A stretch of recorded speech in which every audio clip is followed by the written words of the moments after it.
লুকমান হাকিমের সন্তান এবার সফর শুরু করিয়া দিলেন।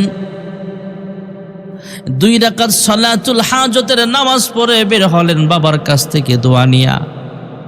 সফর চলতেছে চলতেছে, কয়েক ঘন্টা পর রৌদ্রের তাপ আরো বেড়ে যায়। 10টা 11টা 12টা বেজে যায়। দুপুরের টাইম যখন হয়ে যায় প্রচন্ড রোদ দেখা যায়। রৌদ্রের তাপে চলতেই কষ্ট হচ্ছে, শরীরও গরম হয়ে গেছে, পানির বর্তনটাও গরম হয়ে গেছে। প্রচন্ড রৌদ্রের তাপের ভিতরে সফর করতে কষ্ট হচ্ছে। বাবার নসিহত, বিপদ চলে আসলে নামাজে তুমি দাঁড়ায় যাইবা। লুকমান হাকিমের সন্তান নামাজে দাঁড়িয়ে গেলেন। 2 রাকাত নামাজ পড়ে প্রভুর দরবারে দোয়া করলেন, আল্লাহ প্রচন্ড রৌদ্রের তাপে আমার চলতে কষ্ট হচ্ছে গো মালিক, তুমি আমাকে সাহায্য করো, ঠান্ডা পানির ব্যবস্থা করিয়া দাও। সালাম ফিরালেন, দোয়া করলেন, তাকায় দেখে সামনে একটা ঝর্ণা দেখা যায়। সুন্দর একটা পাহাড় দেখা যায়। পাহাড়ের ভিতরে ঠান্ডা পানির ঝর্ণা দেখা যায়। ঝর্ণার পানি দিয়ে অজু গোসল যা প্রয়োজন সেটা করলেন। পানির বর্তনের গরম পানি ফালায়া ঠান্ডা পানি ভরপুর করিয়া সফর আবার শুরু করলেন। শরীরটা শীতল, মনটাও শীতল, সব ঠান্ডা হয়ে গেছে। শরীর মন সব ঠান্ডা। এবার যখন সফর আবার লম্বা করতেন, সামনে বের হলেন। একটু সামনে আগায়া পিছনে ঘাড় ঘুরা তাকায় দেখেন পাহাড়ও নাই, ঝর্ণাও নাই, কিচ্ছুই নাই, সব আবার গায়েব হয়ে গেছে। সন্তান লুকমান হাকিমের সন্তান বুঝতে পেরেছেন এটা আল্লাহ তাআলার পক্ষ থেকে গায়বী সাহায্য এসেছিল। লুকমান হাকিমের সন্তান এবার সামনে পথ চলতে শুরু করলেন। ভাইয়ারা আমার, সামনে পথ চলতে চলতে আরেকটু সামনে যখন চলিয়া গেলেন, আরেকটু সামনে যাওয়ার পরে দেখতেছেন বিশাল বড় একটা গাছ দেখা যায়, ছায়াদার গাছ। প্রচন্ড রৌদ্রের ভিতরে শরীরটা যখন ঝর্ণার পানি দিয়ে পানি পান করার পরে, অজু গোসল করার পরে যখন ঠান্ডা হয়ে গেছে, এখন রৌদ্রের তাপ থেকে বাঁচার জন্য একটা গাছও দেখা যায়। ওই ছায়ার নিচে আরাম করতে মন চাচ্ছে, তবে আব্বা নিষেধ করেছেন এখানে আরাম করা যাবে না। তবে একজন মুরব্বির সঙ্গেও দেখা হয়ে গেল। সালাম আদান প্রদানের পর, মুরব্বির সঙ্গে কথাবার্তা হওয়ার পর, মুরব্বি যখন ওনার সফর সঙ্গী হতে চায়, সফর সঙ্গীও বানায় নিলেন আব্বার কথা অনুযায়ী। মুরব্বি সফর সঙ্গী আর লুকমান হাকিমের সন্তান, উনি মুরব্বির ডাক দিয়া কয়, হ্যাঁ চাচা, আব্বা নিষেধ করেছেন এই গাছের নিচে আরাম করতে দেওয়া যাবে না, তবে এ কথাও বলেছেন মুরব্বি যা বলে মানবা, সবর করবা, নামাজ পড়বা, বিপদ থেকে বাঁচা নেওয়ালা একমাত্র আমাদের আল্লাহ। মুরব্বি ডাক দিয়া কয়, হ্যাঁ ভাতিজা, তোমাকে তো এ কথাও বলেছেন, আমি মুরব্বি যা বলি সেটা মানতে কয়। হ্যাঁ, তোমার ভয় পাবার কিছু নাই, 2 রাকাত সালাতুল হাজতের নামাজ পড়ে তুমি আরাম করো, ঘুমায়া যাও। আমি ঘুমাবো না, আমি বুড়া মানুষ, ঘুমানোর দরকার নাই, আমি পাহারাদারি করব, কোনো বিপদ চলে আসতে চাইলে তোমাকে বিপদ থেকে আমি বাঁচানোর চেষ্টা করব। লুকমান হাকিমের সন্তান আরাম করতেছেন। মুরব্বি গাছের নিচে চতুর্দিকে পাহারা দেয়, কোনো বিপদের সম্মুখীন হওয়া লাগে কিনা প্রতিবাদ করতে হবে, বিপদ থেকে বাঁচাতে হবে। লুকমান হাকিমের সন্তান পাহারা দেয়, মুরব্বি চাচা সফর সঙ্গী ওনাকে পাহারা দেয়।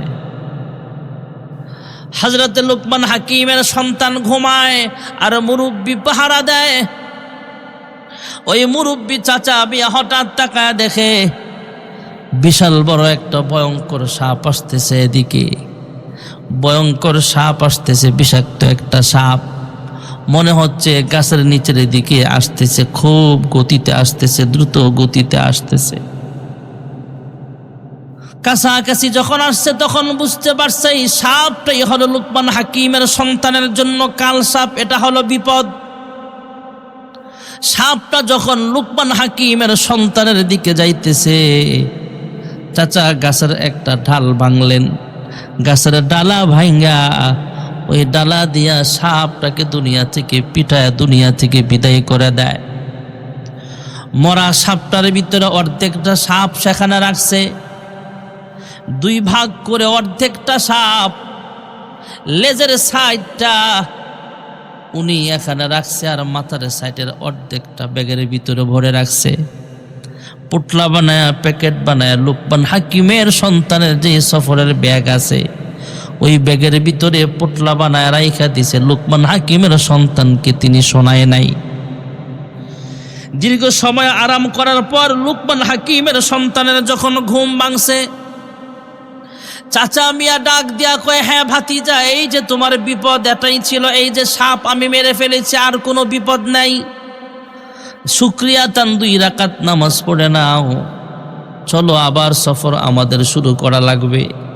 লুকমান হাকিমের সন্তান মুরব্বী চাচা সঙ্গে আছেন, দুজন আবার সফর শুরু করলেন। বাবা যেভাবে বলেছেন সেইভাবে ওনারা সফর করতেছেন, অসুবিধা নাই। আরো কিছু পথ অতিক্রম করলেন। যাইতে যাইতে যাইতে যাইতে আসরের নামাজের সময় তারা সময় মতো আসরের নামাজও রাস্তায় পড়লেন। মাগরিবের সময় যখন কাছাকাছি হয়ে যায়, দেখা যায় সামনে একটা গ্রাম আছে, মানুষ গরু ছাগল নিয়ে বাড়ির পথে রওনা হয়ে গেছে। জমিনের কৃষকেরা কৃষি কাজ শেষ করার পর গ্রামের দিকে রওনা হয়ে গেছে। গ্রামের কাছাকাছি যায় কিছু লোক এদেরকে জিজ্ঞেস করলেন, সালাম আদান প্রদানের উপর ওনারাও পরিচয় দিলেন, আমি হলাম লুকমান হাকিমের সন্তান, আর এই চাচা হলো আমার সফর সঙ্গী। ওই গ্রামের মানুষ লুকমান হাকিমের সন্তানকে পায়া অনেক খুশি হয়ে গেলেন। ডাক দিয়া কয়, হে লুকমান হাকিমের সন্তান, আমরা তোমার আব্বার অনেক ভক্ত, তুমি যেহেতু আমাদের গ্রামে আসছো, তোমার আব্বারে মেহমানদারি করতে আমরা সুযোগ পাই না। আমরা যেহেতু তোমার আব্বার অনেক ভক্ত, হে লুকমান হাকিমের সন্তান, তোমার যতদিন মন চায় ততদিন এখানে তুমি বেড়াইতে পারো, কোনো অসুবিধা নাই।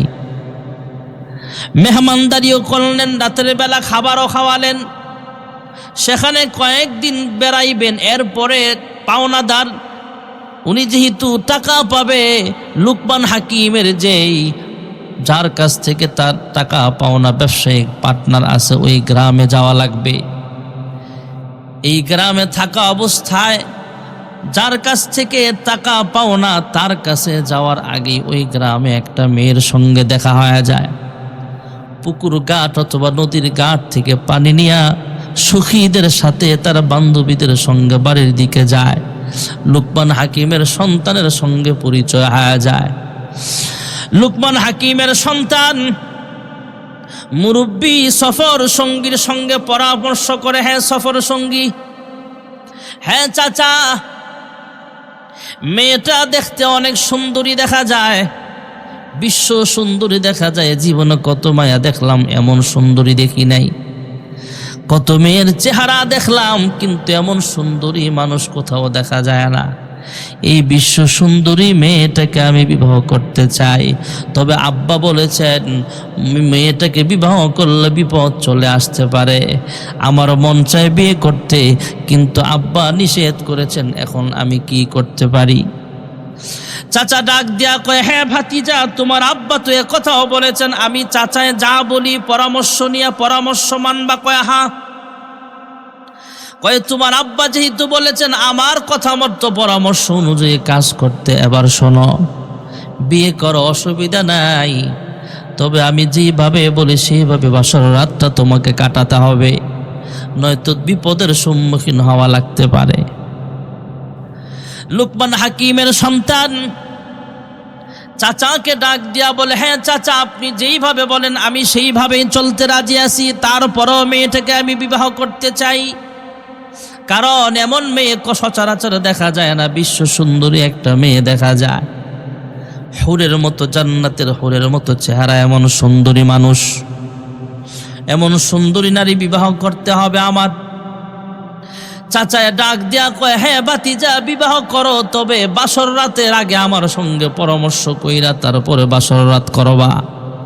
কয় ঠিক আছে, অসুবিধা নাই, বিবাহের কাজ যখন সম্পন্ন হয়ে যায়, বাসর রাতে যখন অন্দরমহলে যাবেন, বাসর ঘরে ঢুকবেন, এর আগেই চাচার সঙ্গে তিনি পরামর্শ করলেন, হে চাচা কি বলার বলেন, আপনি যেভাবে বলবেন সেভাবেই হবে। কয় হে ভাতিজা, রাত্রটা বড় মারাত্মক রাত্র, ডেঞ্জারাস একটা রাত্র, তুমি কিন্তু এই রাতে বিপদের সম্মুখীন হওয়া লাগতে পারে, তবে 2 রাকাত নামাজ পড়িয়া নাও, আল্লাহর কাছে দোয়া করো, বিপদ থেকে বাঁচানোওয়ালা একমাত্র আমাদের আল্লাহ। নামাজ কিভাবে মানুষকে বিপদ থেকে বাঁচায়।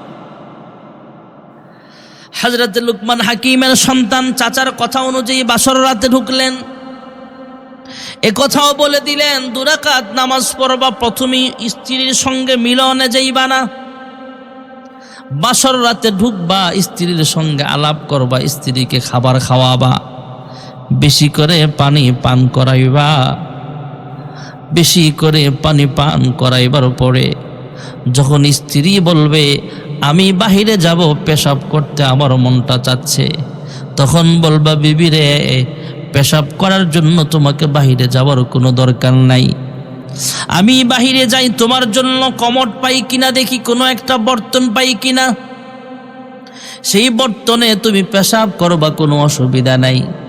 এই কথা বলিয়া তুমি বাহিরে চলে আসবা দরজা খুলে, আর আমি বাহিরে তোমার জন্য একটা পাতিলা রেডি রাখবো, মাটির হাঁড়ি, ওই মাটির হাঁড়িটা ঘরের মধ্যে নিয়ে যাইবা, এরপর এই মাটির হাঁড়ির মধ্যে তোমার বিবি পেশাব করবে, পেশাব করার পরে আবার বাহিরে হাঁড়িটা নিয়ে আসবা, যেইভাবে বললেন সেইভাবে তোমাকে কাজ করা লাগবে। কয় ঠিক আছে চাচা। লুকমান হাকিমের সন্তান বাসর ঘরে ঢুকলেন, চাচা যেভাবে বলেছেন 2 রাকাত নামাজ আদায় করলেন, আল্লাহ রাব্বুল আলামিনের কাছে দোয়া করলেন, আল্লাহ আমাকে তুমি বিপদ থেকে হেফাজত করো। বাবা নসিহত করেছেন, সন্তান সবর করবা, নামাজ আদায় করবা, বিপদ থেকে বাঁচানোওয়ালা একমাত্র আমাদের আল্লাহ। লুকমান হাকিমের সন্তান বাসর ঘরে ঢুকলেন, 2 রাকাত নামাজ পড়লেন, বিবির সাথে আলাপ করতেছেন, প্রেমের আলাপ করতেছে। বাসর রাত্রে যা হয় শুধু কথাবার্তার প্রেম মোহাব্বত চলতেছে, ফাঁকে ফাঁকে বিবিরে খাবার খাওয়ায়, বিবিরে বেশি কইরা পানিও খাওয়ায় ফেলছে। কিছু সময় অতিক্রম করার পরে দেখলেন বিবি ডাক দিয়া কয়, এ স্বামী আমার, আমাকে একটু বাহিরে যাওয়া লাগবে। কয় জরুরি কি কাজ আছে? কয় পেশাবে যাব, একটু টয়লেটে যাওয়া লাগবে, আমার পেশাব ধরছে, 1 নম্বর ধরছে, পেশাব করতে হবে। কয় যাইবা, অসুবিধা নাই, তবে বাহিরে গেলে তোমার কষ্ট হবে, নতুন কাপড় চোপড় পরে আছো, তোমার বাহিরে যাওয়ার দরকার নাই, আমি যাই, বাহিরে যাই দেখি কোনো বর্তন পাই কিনা, কোনো কমোড পাই কিনা। দরজা খুলে লুকমান হাকিমের সন্তান বাহিরে আসলেন। ওই চাচা আগে থেকে একটা পাতিলা রেডি রাখলেন, ছোট্ট একটা মাটির পাতিল, মাটির পাতিলার উপরে একটা কাপড় দিয়া ঢাইকা দিল, অথবা ঢাকনা দিয়া ঢাইকা দিছে। ডাক দিয়া কয়, হে লুকমান হাকিমের সন্তান, পাতিলায় ঢাকনা দেওয়া আছে, ঢাকনা কিন্তু তুমি খুলবা না এভাবে, তোমার বিবির কাছে যায়, বিবির নিচে পাতিলাটা দেওয়ার সময় ঢাকনা উঠায় তারপরে বলবা, তোমার বিবি যাতে পাতিলাটাকে কমোড বানায়, তারপরে তার জরুরি কাজটা সেরিয়া নেয়। তার পেশাবের কাজ শেষ হলে, কমোটের কাজ শেষ হলে, তারপরে পাতিলটা আবার ঢাইকা দিবা, আবার আমার কাছে নিয়ে আসবা।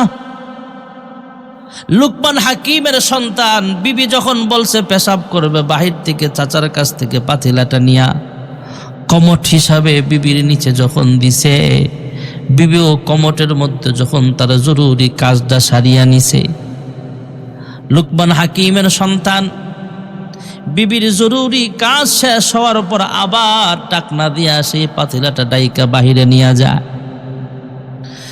চাচার কাছে ডাক দিয়া কয়, হ্যাঁ চাচা, ভিতরে কি যেন আওয়াজ, ফুসফুস আওয়াজও শুনতে পাইলাম, কি ব্যাপার?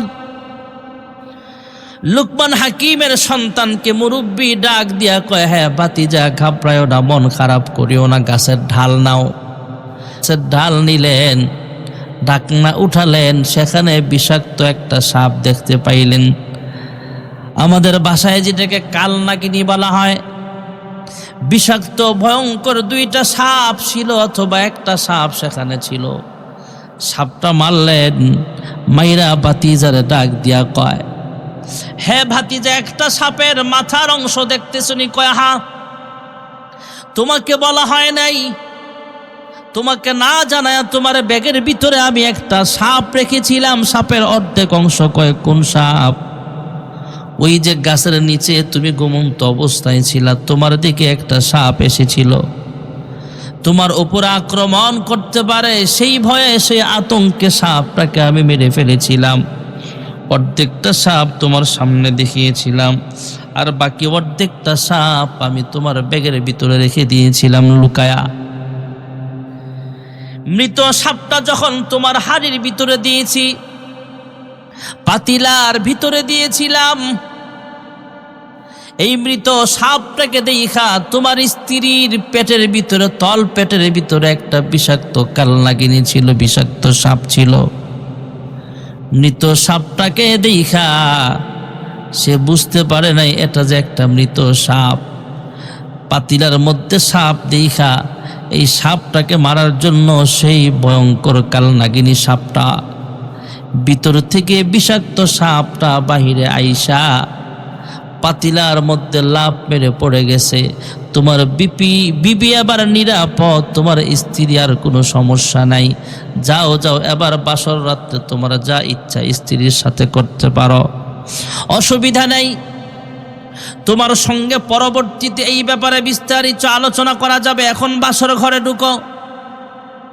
বাসর রাত শেষ হওয়ার পরে এলাকার কিছু মানুষ বাসর ঘরে ঢুকলেন। উদ্দেশ্য হলো, এলাকার মানুষ সবাই জানে এই মহিলার এর আগে আরো 9টা বা 11টা বিবাহ হয়েছিল, কোনো স্বামী বাঁচতে পারে নাই। বাসর রাত্রেই এর স্বামীগুলো মারা গেছে। অন্যান্য তার স্বামীগুলো, মৃত স্বামীর লাশগুলো মানুষ যেভাবে বের করে বাসর ঘর থেকে নিয়ে আসছিল, ওই লোকগুলাই বাসর ঘরে ঢুকছে লাশ নিয়ে আসার জন্য। দুইকা দেখে লুকমান হাকিমের সন্তান মরে নাই, ডাক দিয়া কয়, লুকমান হাকিমের সন্তান তো, তাই হেকমত দিয়া, হেকমতের কারণে আল্লাহ তাআলা তোমাকে বাঁচায়া দিছে। যেরকম সুবহানাল্লাহ। লুকমান হাকিমের সন্তান এবার বিপদ মুক্ত হয়ে গেল। শ্বশুর বাড়ি মধুরহারি, শ্বশুর বাড়িতে কয়েকদিন বেড়ানোর পর লুকমান হাকিমের সন্তান এবার চাচারে নিয়ে ওই গ্রামে রওনা হয়ে গেছে, যে গ্রামে লুকমান হাকিমের পার্টনার, ব্যবসায়িক পার্টনারের বসবাস। শ্বশুর বাড়ি থেকে ওই গ্রামে রওনা হলেন। যাওয়ার পরে যার কাছ থেকে টাকা পাওনা তিনি ডাক দিয়া কয়, হ্যাঁ লুকমান হাকিমের সন্তান, ভাতিজা শোনো, আমি কিন্তু তোমার টাকা দিতে রাজি আছি, অসুবিধা নাই। তবে এখন আমি তোমার টাকা দিতে পারবো না, সকালবেলা তোমাকে টাকাগুলো দিতে হবে। রাত্রের বেলায় তোমাকে মেহমানদারি করতে চাই, আমার বাড়িতেই তোমাকে আপ্যায়ন করা হবে, থাকার জায়গাও দেওয়া হবে, অসুবিধা হবে না। লুকমান হাকিমের সন্তান এবার সফর সঙ্গী চাচা মিয়াকে ডাক দিয়া কয়, হ্যাঁ চাচা মিয়া শোনেন, আমার আব্বা নিষেধ করেছেন এখানে মেহমানদারি গ্রহণ করা যাবে না, রাত্রি যাপন করা যাবে না। তবে কি করতে পারি? চাচায় ডাক দিয়া কয়, ভাতিজা তোমার আব্বা তো এ কথাও বলেছেন, হে সন্তান সবর করবা, নামাজ পড়বা, চাচায় যা বলে মানবা, সবর করবা, নামাজ পড়বা, বিপদ থেকে বাঁচানোওয়ালা একমাত্র আমাদের আল্লাহ। কয়, হ্যাঁ আপনার বুদ্ধির পরামর্শ চাই। কয়, রাত্রি যাপন করো, আমি আসি তোমার সঙ্গে, অসুবিধা নেই। ওই টাকা যার কাছ থেকে পাওনা, ওই ব্যবসায়িকের একটা নিয়ম ছিল, তার কাছে যদি কেউ টাকা পাওনাদার আসতো, ওই পাওনাদারকে রাত্রেবেলায় আরাম করতে দিত নিচতলায়। ওনার বিল্ডিংয়ের নিচতলায় আরাম করতে দেওয়া হতো, যেই বিল্ডিংটা হলো সাগরের কিনারায়। আর বিল্ডিংয়ের দোতলায় ওনার 2 সন্তান বসবাস করে।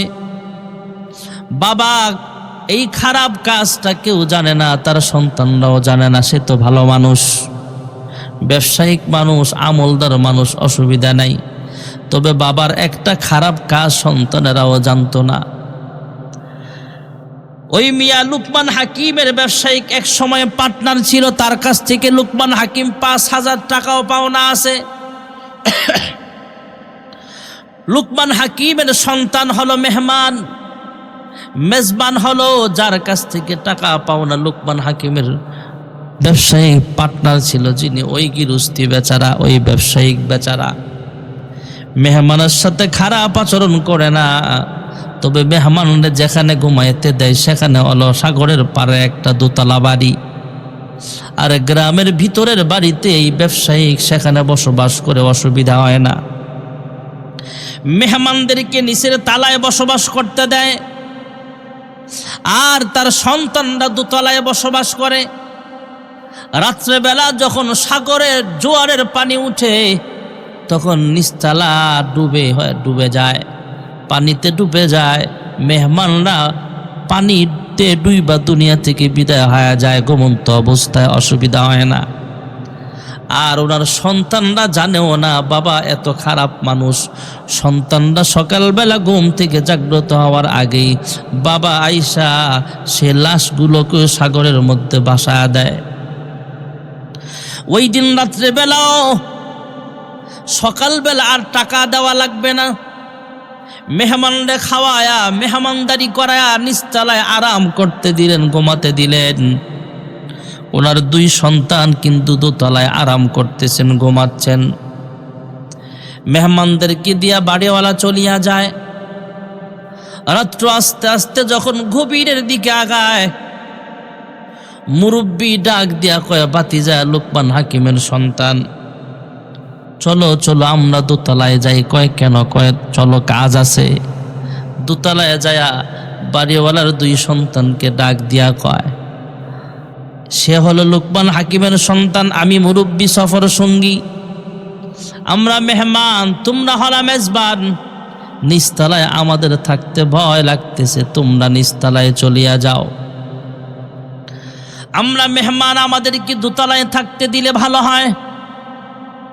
সন্তানরা বাবার এই গোপন কথা জানে না, গোপন রহস্য জানে না। সন্তানরা ডাক দিয়া কয়, আপনারা দামি মানুষ, আপনারা মেহমান মানুষ, অসুবিধা নাই, আমরাই নিচে যাই, আপনারা দোতলায় ঘুমান, অসুবিধা নাই।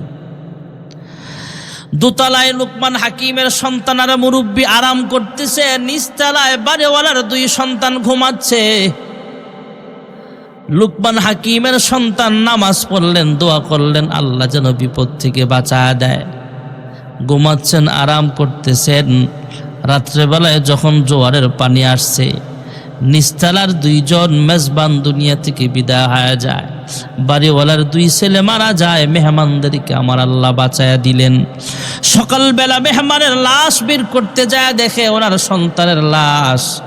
চোখের পানি ফেলে কাঁদতে কাঁদতে যখন দোতলায় আসছে, আয়েশা বলে, কি ব্যাপার, আপনারা দোতলায় কিভাবে আসলেন? লুকমান হাকিমের সন্তানের মুরব্বী ডাক দিয়া কয়, হে মিয়া, সন্তানের লাশ দেখা বুঝতে পারেন নাই? কয় হ্যাঁ বুঝে ফেলেছি। কয় সামনে কিন্তু আরো বিপদ আছে, আপনি মানুষের টাকা মেরে খান, মানুষের জীবন নিয়ে সিনেমিনি খেলেন, এই পাপের প্রায়শ্চিত্ত হিসাবে আপনার পাপের ফসল এটা আপনার 2 সন্তান আমার আল্লাহ কেড়ে নিয়েছেন। আর আমি লুকমান হাকিমের সন্তান, আর আমার সঙ্গে সফর সঙ্গী আছেন, দুজনকে আল্লাহ হেফাজত করে দিয়েছেন। এখনো সময় আছে, আমার টাকাটা দিয়ে ফেলো। আমার আব্বা লুকমান হাকিম আপনার কাছ থেকে 5,000 টাকা পাওনা আছে। এবার বাড়িওয়ালা তাদের পাওনাটা বুঝাইয়া দিলে আবার সফর শুরু করলেন। ওই গ্রাম থেকে আবার শ্বশুর বাড়িতে আসলেন, সেখান থেকে আবার নিজের গ্রামে আসবেন। শ্বশুর বাড়িতে কয়েকদিন অবস্থান করার পর সুন্দরী বিবি সহ লুকমান হাকিমের সন্তান সহ, লুকমান হাকিমের বিবি সহ, লুকমান হাকিমের সন্তান লুকমান হাকিমের পুত্রবধূ সহ ওই সফর সঙ্গী সহ আবার সফর শুরু করলেন। শ্বশুর বাড়ি থেকে তারা নিজের বাড়ির পথে রওনা হয়ে গেলেন।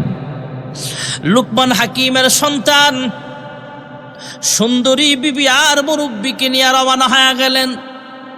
আবার যখন বাড়ির দিকে রওনা হলেন, নির্দিষ্ট যেখানে গাছ ছিল একটা, যে ছায়াদার গাছের নিচে আরাম করছিলেন, যেখানে মুরব্বী সঙ্গে দেখা হয়েছিল, সফর সঙ্গীর সঙ্গে লুকমান হাকিমের সাক্ষাৎ হয়েছিল, সেই নির্দিষ্ট গাছের কাছে যখন আসছে, লুকমান হাকিমের সন্তান এবার ডাক দিয়া কয়, হ্যাঁ চাচা,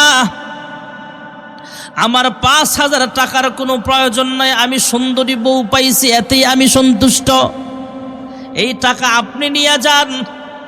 আবার যখন আমার শ্বশুর বাড়িতে সফর শুরু হবে বা কোনো সফরে বের হব, তখন আমার সঙ্গে যাবেন। আপনার কাপড় চোপড় বেশি সুবিধা না, কাপড় কিনা নিয়েন, 5,000 টাকা আপনি রাখেন, আমি বাড়ির পথে রওনা হয়ে গেলাম।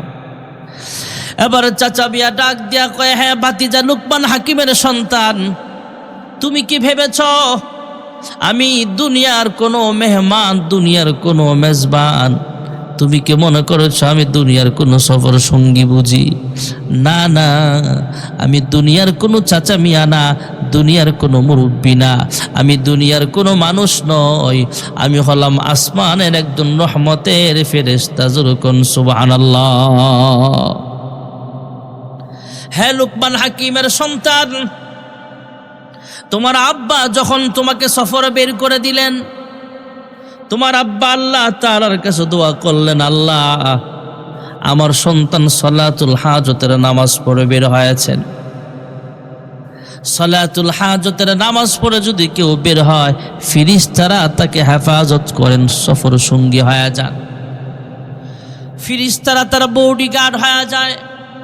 ওগো আল্লাহ, আমার সন্তান তো একা, ফেরেশতারা তার পাহারা দিবে, ফেরেশতারা তার সফর সঙ্গী হয়ে যাবে, অসুবিধা নাই, বুঝতে পারছি। তবে আমার সন্তান যেহেতু একা, আমার সন্তানের বডিগার্ড হিসাবে সালাতুল হাজত নামাজ পড়ার কারণে যে ফেরেশতা আপনি দিবেন, একজন ফেরেশতাকে আপনি মানবিক আকৃতিতে একটা মুরব্বীর সূরত ধরায়া আমার সন্তানকে হেফাজত করার ব্যবস্থা করিয়া দেন, আমার সন্তানের সঙ্গে পাঠায়া দিবেন। হে লুকমান হাকিমের সন্তান, আল্লাহ রাব্বুল আলামিন তোমার আব্বার কথা রেখেছেন, তোমার আব্বার দোয়া মঞ্জুর করে নিয়েছেন। তাই আমি একজন রহমতের ফেরেশতা, কেউ যদি সালাতুল হাজতের নামাজ পড়ে, তখন তার বডিগার্ড হিসাবে, সফর সঙ্গী হিসাবে আল্লাহ আমাকে পাঠায়া দেয়। আমিও তোমার সঙ্গে বডিগার্ড হিসাবে ছিলাম, আল্লাহ রাব্বুল আলামিনের হুকুমে তোমার আব্বার দোয়ার বরকতে আমাকে মানবিক আকৃতিতে মুরব্বীর সূরত ধরায়া তোমার সফর সঙ্গী আমার আল্লাহ বানায়া দিছে। লুকমান হাকিমের সফর নিরাপদ হয়ে গেল, লুকমান হাকিমের সন্তান সুন্দরভাবে বাড়ি ফিরল। এই কথা থেকে আমরা বুঝলাম, এই ঘটনা থেকে আমাদের শিক্ষা হলো, আমরা যখন বিপদের সম্মুখীন হয়ে যাব, তখন ধৈর্য ধারণ করব, সবর করব, নামাজে দাঁড়ায় যাব। লুকমান হাকিম তার সন্তানদেরকে নসিহত করতেছেন, ইয়া বুনাইয়া আকিমিস সালাতা ওয়া আমুর বিল মা'রুফি ওয়ানহা আনিল মুনকার ওয়াসবির আলা মা আসাবাক ইন্না যালিকা মিন আজমিল উমুর।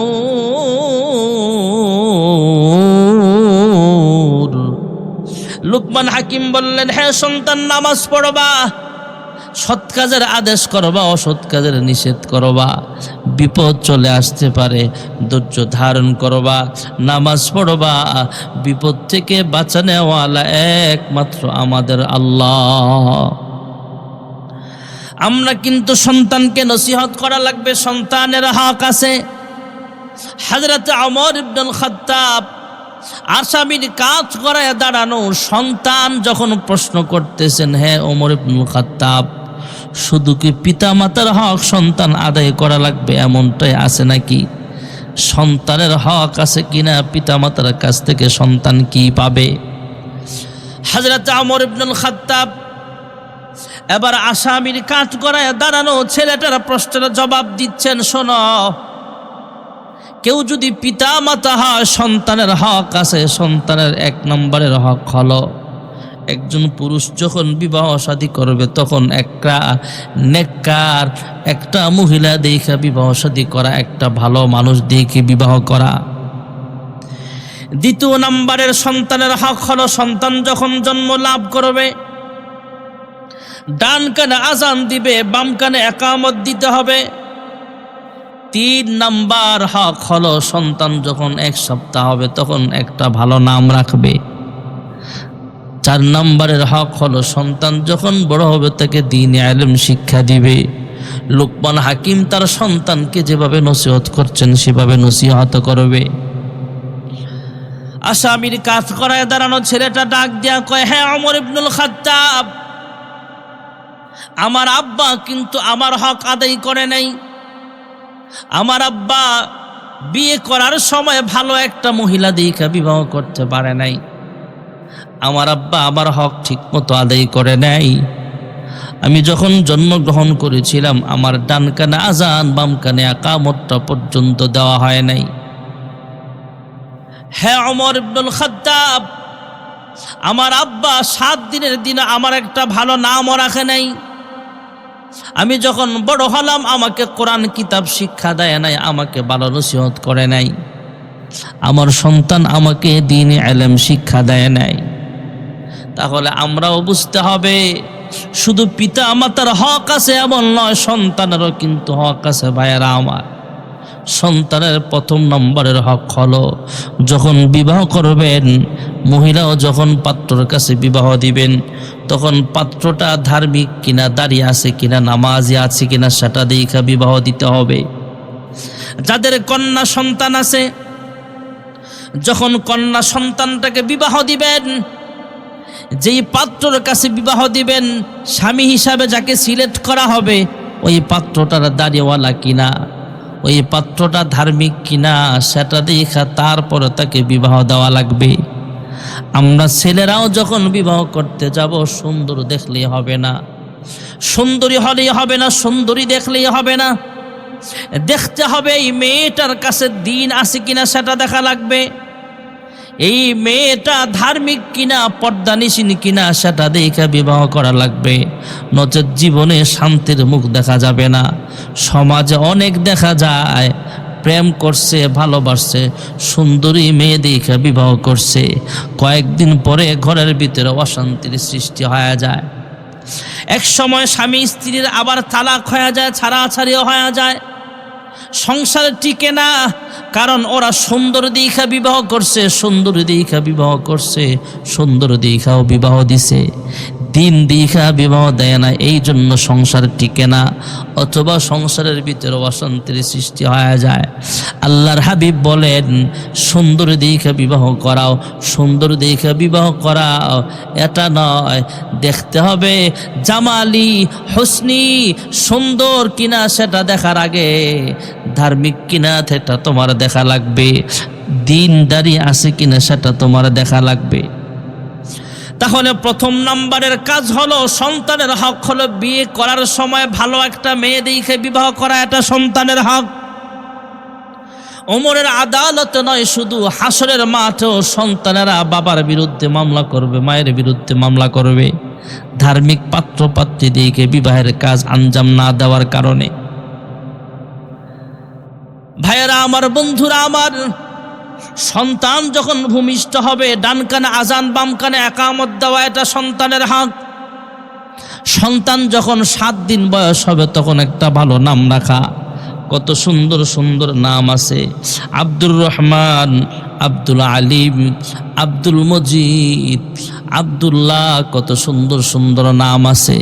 সন্তানের নাম রাখেন আহমদ, সন্তানের নাম রাখেন মুহাম্মদ। মেয়ে সন্তান হলে সুন্দর সুন্দর নাম আছে, ফাতেমা, আয়েশা, খাদিজা, কত সুন্দর সুন্দর নাম আছে, আপনি সুন্দর সুন্দর নাম আপনি রাখতে পারেন। ভালো একটা নাম রাখা, এটা হলো সন্তানের হক। সন্তানের আরেকটা হক হলো, সন্তান যখন কথা শিখবে তখন তাকে জিকির শিক্ষা দেওয়া, দুরূদ শিক্ষা দেওয়া, আল্লাহর নাম শিক্ষা দেওয়া। সন্তান যখন বড় হবে সন্তানকে নসিহত করা। সন্তান যখন বড় হবে, সন্তান যখন ইলম শিক্ষা করার বয়স হবে, সন্তান যখন শিক্ষা গ্রহণ করার বয়স হবে, সন্তানকে মাদ্রাসায় ভর্তি করাতে হবে, সন্তানকে কোরআন শিক্ষা দেওয়া লাগবে, সন্তানকে সুন্নাহ শিক্ষা দেওয়া লাগবে, সন্তানকে দ্বীনদারি শিক্ষা দেওয়া লাগবে। কারণ খায়রুকুম মান তাআল্লামাল কুরআনা ওয়া আল্লামা, দ্বীনি ইলম যারা শিক্ষা করে এবং শিখায় এরা হলো শ্রেষ্ঠ মানুষ। আমরা তো বর্তমান জামানায় সন্তানকে সুশিক্ষায় শিক্ষিত বানাতে চাই না, সন্তানকে শ্রেষ্ঠ মানুষ বানাতে চায় না। বেশিরভাগ মানুষ সন্তানকে ব্যারিস্টার বানাতে চায়, সন্তানকে আর্মি অফিসার বানাবে, জেনারেল শিক্ষায় শিক্ষিত বানাতে চায়। বেশিরভাগ মানুষ তার সন্তানকে ব্যারিস্টার বানাতে চায়, আর্মি বানাবে, পুলিশ বানাবে, সরকারি অফিসার বানাবে, বড় এমপি বানাবে, বড় মন্ত্রী বানাতে চায়, রাজনীতিবিদ বানাতে চায়, বড় পয়সাওয়ালা বানাতে চায়। সন্তানকে দ্বীন শিক্ষা দেওয়ার চেষ্টা করে না। অথচ আল্লাহর হাবিব রাহমাতুল লিল আলামিন বলেন, খায়রুকুম মান তাআল্লামাল কুরআনা ওয়া আল্লামা, শিক্ষা দিবে এবং কোরআন শিখায়, এরা হলো দুনিয়ার শ্রেষ্ঠ মানুষ। যুরকুন সুবহানাল্লাহ। আল্লাহ রাব্বুল আলামিন আমাদের সবাইকে, আমাদের প্রত্যেকের সন্তানগুলোকে সুশিক্ষায় শিক্ষিত হয়ে পিতা মাতা ও সমাজের খেদমত করার তৌফিক দান করুন। আল্লাহ তাআলা আমাদের সবাইকে আল্লাহর গোলাম হয়ে কবরে যাওয়ার তৌফিক দান করেন। আমিন। ওয়া আখিরু দাওয়ানা আনিল হামদুলিল্লাহি রাব্বিল আলামিন। আসসালামু আলাইকুম ওয়া রাহমাতুল্লাহি ওয়া বারাকাতুহু।